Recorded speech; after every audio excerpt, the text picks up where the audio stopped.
dedicated to eastern and southern Kentucky. This is WYMT Mountain News Weekend Edition.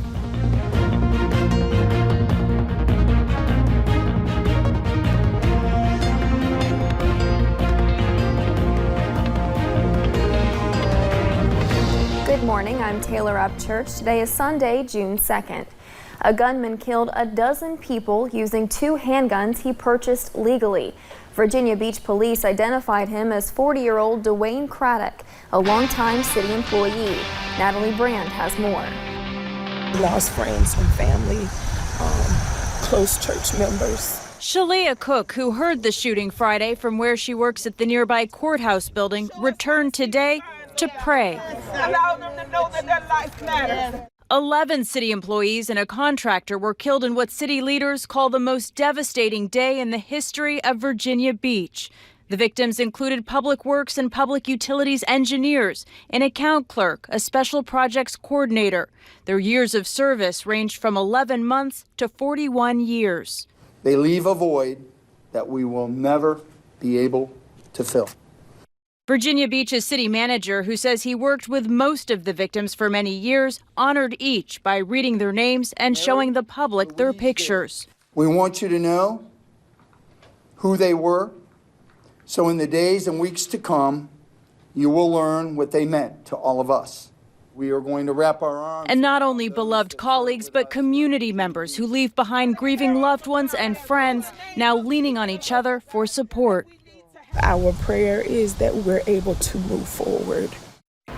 4 victims remain hospitalized. To illustrate how this tragedy has impacted the entire community, the medical group caring for the victims says 2 of its own team members are among those who have lost loved ones. In Washington, I'm Natalie Brand, CBS News. Such a sad story. But now let's check in with meteorologist Kelly McShane for a look at your forecast this morning. Kelly, how does it look out there today? Well, we're starting off on a pleasant note, Taylor. Most of us, however, we're seeing a few showers pop up. But overall, at the University of Virginia and Wise, calm and quiet overnight. But then as the sun rises, we see a few clouds filtering through. And that's what we're going to see for the most part this morning. Over in Stonecrest, a little bit of fog out there. A couple people hitting the golf course this morning as well. Beautiful morning to do so. Crystal clear blue skies over there in Floyd County, and our temperatures across the region anywhere from the upper 50s to mid 60s. A little bit cooler into the Cumberland Valley region, then a little bit warmer into the Big Sandy region. But overall, maybe a light jacket to start off the day, but overall feeling pretty comfortable out there. Pinpoint Doppler showing us mostly dry, but check out just to the west of Pulaski County and Wayne County, we're seeing a shower, maybe some rumbles of thunder as well develop, and we're going to just see those isolated chances throughout the morning. But the better chances is definitely going to be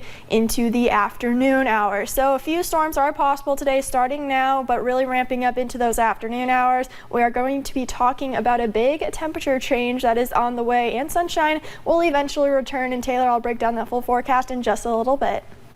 All right, thank you, Kelly. Yesterday, we were given the name of a person killed in a Morgan County crash on Friday.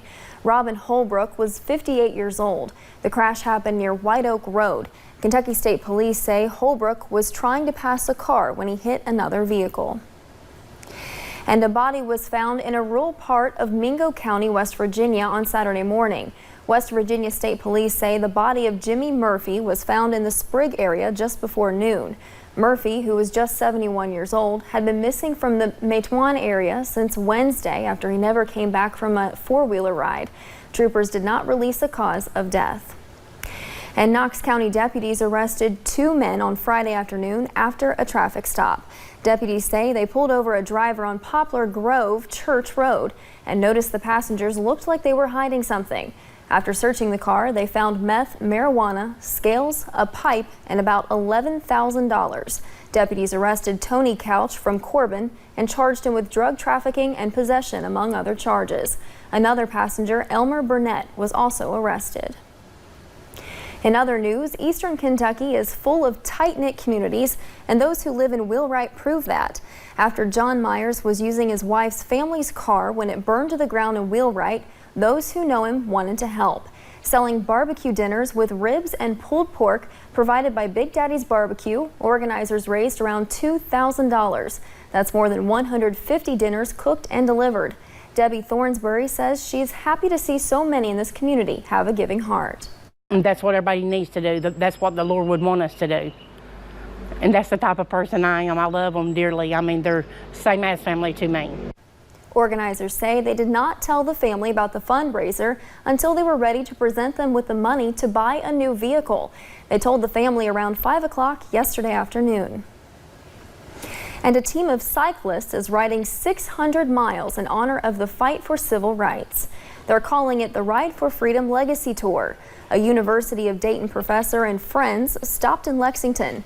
They left the National Underground Railroad Freedom Center in Cincinnati yesterday morning, and over the next 6 days are riding to the Freedom Rides Museum in Montgomery, Alabama. They say the route's a symbol so future generations can learn from the past. Their goal is to raise $100,000 to go towards the two museums and to help set up a scholarship at Dayton. They're stopping along the way at Boys and Girls Clubs of America to talk to kids about making a difference. And Perry County's Relay for Life kicked off yesterday. Community members gathered at the Perry County Park to honor survivors and remember the ones who lost the battle. WYMT's Lauren McCourt has more. Many of us know someone affected by cancer. I lost my grandfather 7 years ago to pancreatic and liver cancer. A lot of our faculty members, staff have been affected. And when times get tough, we stand together. I'm just such a supporter of her because she's really had it really hard. For the past several months, Brenda Combs has had to watch her granddaughter, Melanie Rice, suffer through cancer just like she did. She had it a lot harder than I had it. But through it all, she and her family have stayed positive, even when times got tough. She's going to be all right. She's going to be just fine. Combs says seeing the community come together to support Relay for Life gives her hope. It really means a lot, and I've seen so much, especially for my granddaughter. Because cancer affects so many. Not only do we take care of our patients that has cancer, you know, everybody here has had cancer, or we've had somebody in our family that's had cancer. Believing together, we can find a cure. In Perry County, Lauren McCourt, WYMT Mountain News. Walkers say the Relay for Life extended well into the night and ended just a couple hours ago. An interest in plant-based protein is growing so rapidly it's piqued the Colonel's interest. Kentucky Fried Chicken President Kevin Hochman tells CNN the chain is watching the trend closely. So far, some fast food chains have started using meatless meat as an alternative to beef or sausage. Burger King plans to roll out its meatless Whopper this year, and some analysts believe the meat substitute market will reach $2.5 billion in the U.S. and $23 billion globally by 2023. Hochman says even though KFC doesn't see chicken as being a major part of that trend at the moment, the restaurant is monitoring the industry and learning as much as it can. And some folks in a West Virginia town are freaked out that a giant snake is on the loose in their neighborhood. I don't know how I feel about that. It's 15 feet long and 4 inches thick, and so far nobody's been able to catch it. Morgantown police say a python escaped from a truck, slithered across the roadway and up a tree along Lestravia Avenue. Emily Sanders is the owner of Exotic Jungle, a pet store in Morgantown. She said police had been trying to get a hold of her, and when she found out what for, she rushed down to try to find it. Said he climbed a tree, and I thought something that big in girth isn't going to climb a tree, especially that quick. The officer went to get a cell phone, turned around, it was gone. So I'm hoping it's smaller, because smaller is faster, and he probably swooped right down and took right off. Sanders said she believes it's a Burmese python, and if it is 15 feet, it could be up to 150 pounds. And also in West Virginia, Senate Republicans failed at their bid to fast-track a broad-based education proposal that would allow the state's first charter schools. Senators reconvened yesterday for their special legislative session on education.